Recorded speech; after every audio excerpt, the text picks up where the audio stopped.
Why, hello, Boots.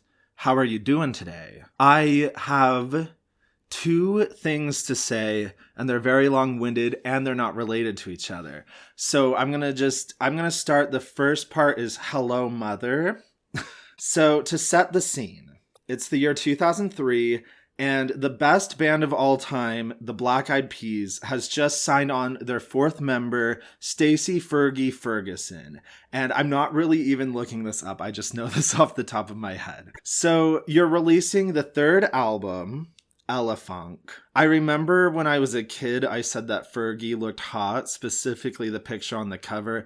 And my mom and sister in unison said, ew, and that did change and shape my life. You're releasing a single, and the single is called Hey Mama, and it is such a certifiable bop, and I love it, and it's great. So, new scene. It's the year 2004, you're 6 years old, and your name is Jarrett Clark, and you need to pick a good CD to take in your portable CD player to the Gold's Gym daycare. What are you going to pick? If I was that kid, I would have picked Now That's What I Call Music 16 or whatever it's called, featuring such lovely hits as Get Out, Leave by JoJo, and Every Time by Britney Spears, and Redneck Woman by Gretchen Wilson.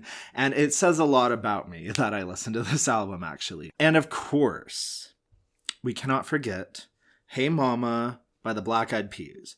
Again, the best song ever, and I would listen to it on repeat. So the version on this CD is the radio version, and it's completely different. And that's what I'm talking to you about, because I was listening to it, and I'm like, this is literally a different song. I have the Wikipedia page up because I am a historian. The single version of the song differs from the album version in that it cuts a verse from the end of the song and replaces it with an entirely new one performed by members Taboo and Apl.de.ap, which is confusing because I'm pretty sure the new verse is a Fergie verse because it goes, how does it go? Got the whole earth shaking, off the Richter, and it's so good. I love Fergie so much.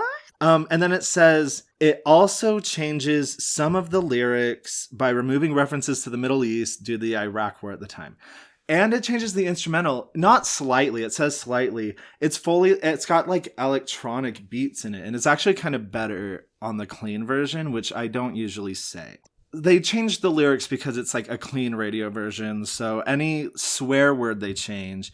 And then there's one line, let me look it up. On the original version of the song, it says, then we drop bombs like we in the Middle East, which was kind of a weird choice because there's an anti-Iraq war song on this exact album. Where is the love? And then on the censored version, it says, and then we drop bombs because we shake it to the beat, which doesn't make sense, but that's okay.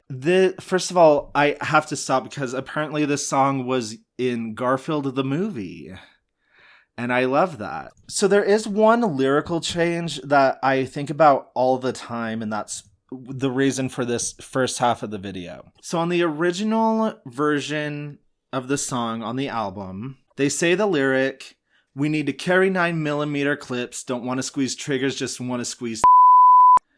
Okay. So they decide, so on the censor, and I have to like do the MTV reality TV, like a black bar over my mouth. I've always wished I could do that in real life. On the censored version, they don't just censor the cuss word, they change the entire lyrics of this part. And I'm going to read to you what they say. I don't discriminate. I please chicks. Asian, Caucasian, black, I squeeze. Fergie does that. So they rewrote the lyrics, like completely, for the censored version on the radio. So it could have said anything. I assume it says a cuss word and that's why they censored it. So I don't know why they rewrote it and then kept the line, I squeeze. Like, am I wrong or does it sound dirtier? But I'm glad they did because it's iconic. That's all I had to say about that. So I guess we can move on to our second topic. I don't have a title. I'll call this niche. I don't know why though. I can't think of a title. So, I'll start by talking about Bjork. Bjork is a celebrity and everybody knows who she is. She's very famous. But like if I was like You know Bjork? You would probably say, yes, I do. She's that weird lady and she wore a swan dress once. And so, yeah, she did on the cover of her album Vespertine, which is a bop. Do you know any songs off of it? No? Well, do you know any of her other songs? No? I think it's so weird because she has hits. She's an international star. I own every record she's ever released. But I get the feeling if I asked anybody, I'm asking you guys, and you guys are weird, so maybe in this case it's different. But like most people, if you ask, name a Bjork song, it could be her most popular song, which is Oh So Quiet, or perhaps Venus is a Boy. And like nobody would know and nobody would say it because she's like famous, but not known. And I think that's weird, and that's sort of what I want to talk about. I really like niche interests, if that wasn't obvious. And I love how like intense and particular like communities can get. Like you can go to like a gingerbread house making competition and it turns out it's actually like a nationally ranked sport and there's like 1,000 attendees and somebody will be like, that is Jet Jorgensen. And you're like, who's that? And they're like, only the greatest gingerbread slicer this side of the Mississippi. And it's like, okay, that's slay. I love that for you. Why are you being mean though? I'm like it too. Like I'm kind of insane. Like I remember I was listening to No Bra, the experimental German gender band, and I was like, it's so crazy because like she's collaborated with Bruce LaBruce and Wolfgang Tillmans. And it's like, you have to be a very certain type of pervert to even know what I'm talking about. But that's kind of the beauty that I'm speaking to. So the thing is that there's like levels of fame and there's like international fame. And then there's like niche fame where it's like something's only popular among people who are like already in the group. I was thinking about this because I've been watching a TV show and I'm not going to tell you the name of it because I'm really actually embarrassed that I'm watching it and I hate it and it's disgusting and it's vile and I hate it. I was like, this show doesn't exist and it's not real and I made it up in my head. It just can't exist. And I was sure like, because it's on a streaming service that you have not heard of. There's no way you have ever heard of it. So I'm like, okay, maybe like 5,000 people have heard of this show, maybe. I look on YouTube and there's clips of the show. Some of the videos have 500,000 views. Who's watching this? I don't know a single person who's even heard of this show. And it's so popular. So I've been thinking about this idea for a while, is that there are certain communities that are somehow really big, but really blocked off. Baseball's a good example. I'm a big baseball fan. In America, football is the biggest sport, and it's at this level of fame where even if you don't like football, you could probably name a active player like Patrick Mahomes. You could certainly name a not active but recently active football player like Peyton Manning. But with baseball, the biggest baseball player is almost assuredly Mike Trout or Shohei Ohtani. Do you know them? No? Oh, because you don't watch baseball. It's weird because it's like they're huge celebrities. They make millions and millions of dollars. You only know them if you already like baseball currently. And it's so weird. The reason I was also thinking about this is I'll sometimes just be in weird situations. You know, like I'll be like at the rodeo or I was looking online and I found an event listing for a convention for people who raise pigeons. And they do it like, I think like every season, like 4 times a year. How do you even get into that? Jack. You know, like who introduces you to that? But there's also like my dog is annoying. I'm sorry. There's also like an entire culture that you just wouldn't know. Or like I'll give when I'm not explaining this well. I get it. Like when I was around a teenager, or around like 20, I saw Kehlani because my sister, who's great, bought me a ticket and we went together. And I remember my mom was like, who is that? Like, you're probably going to be the only people there. And I was like, I don't think so. And it sold out. And she was like, how could it sell out? Nobody's heard of her. And I was like, middle-aged moms haven't, but like she's very, very famous. Like she's very well known. It doesn't surprise me that she sold out the Depot. Or like Morgan Wallen is a really great example. I get the feeling you're like, who? And like, exactly. So Morgan Wallen is a country musician. He's arguably like the most popular active country artist. He packs stadium shows.